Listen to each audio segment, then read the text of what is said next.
Hey, I'm Jen Thoden with YourColorStyle.com. Have you been trying to figure out what your undertones are? If you've gone through my color analysis quiz or any other type of information, one of the key factors of understanding what your best colors are is to know if you have warm undertones or cool undertones. Because once you know that, it's a really great direction to know what colors will look best on you and which ones you might want to avoid. But it can be really confusing sometimes, especially when there's a lot of information out there giving you all these quick tips and tricks that don't really work that well and can be really confusing. So I want to address three very common mistakes people make when trying to decide whether or not you have cool or warm undertones, okay? The first one is the vein test. I have people all the time sending me messages about the color of their veins. Well, my veins are green, so that must mean that I have warm undertones. Oh, they're blue, so it must mean I have cool undertones. And sometimes they tell me other variations of their vein color. And I have to tell you, um, I I don't do the vein test. I don't really understand what your vein colors have to do with your coloring that looks best on your face and close to your face and your hair color and stuff. I can kind of understand where this all sort of came from.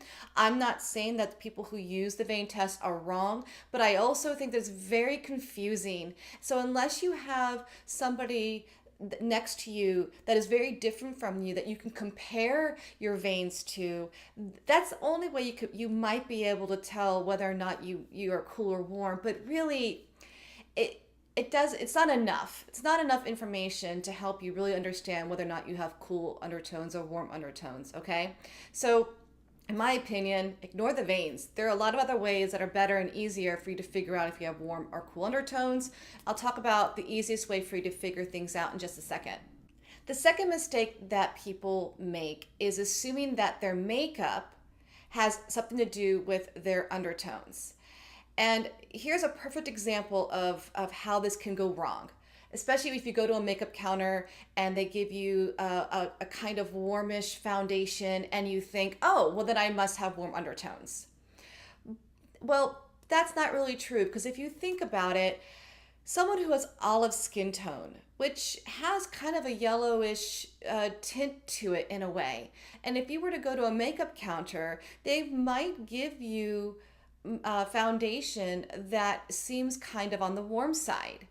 They're not going to give you foundation that's pink or blue, right? They're going to give you a foundation that has a warm appearance because you have olive skin tones. But olive skin tones is not warm. You actually have cool undertones. So that's where things kind of get a little wonky, you know. So, and the other thing too is you have overtones.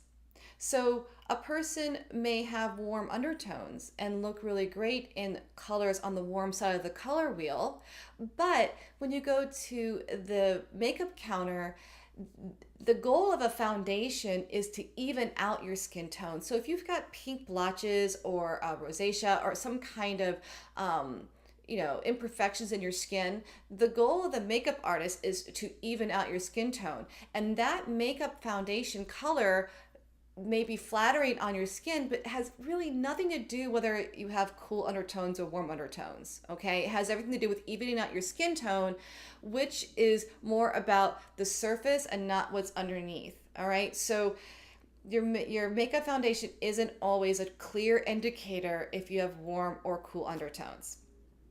And the last mistake that a lot of people make is assuming that if you look good in a cool color like blue, you must have cool undertones. I hear this a lot. Well, I wear blue. I get so many compliments when I wear blue, so I must have cool undertones. Not true. There are several colors on the cool side of the color wheel that are cool colors that are also considered universal colors that can be worn by anyone. True blue, like the outfit I'm wearing right now, is a universal color. I have warm undertones. I can also wear corals and peaches and oranges and tomato reds that someone with cool undertones can't wear. So don't assume just because you look good in gray or just because you look good in blue that well, then you must have cool undertones. That's really not the case. It's really more of the opposite.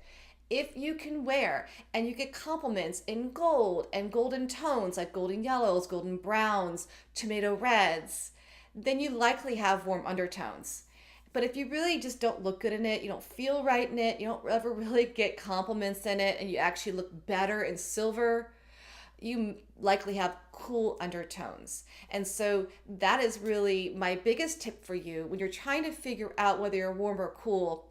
Think about what colors really just complement you the best. People with cool undertones almost have a natural aversion to some of the golden colors. You don't really feel good in golden brown or marigold or peach. You just don't feel good in those colors, and that's probably because you have cool undertones.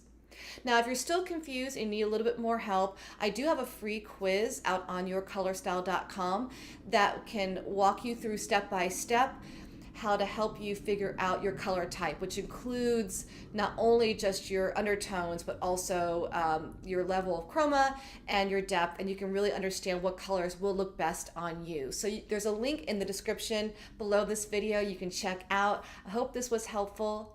If you found this content helpful, please subscribe to the YouTube channel and take a visit over at yourcolorstyle.com. You can subscribe to the newsletter and get all kinds of tips via email. Thanks for watching.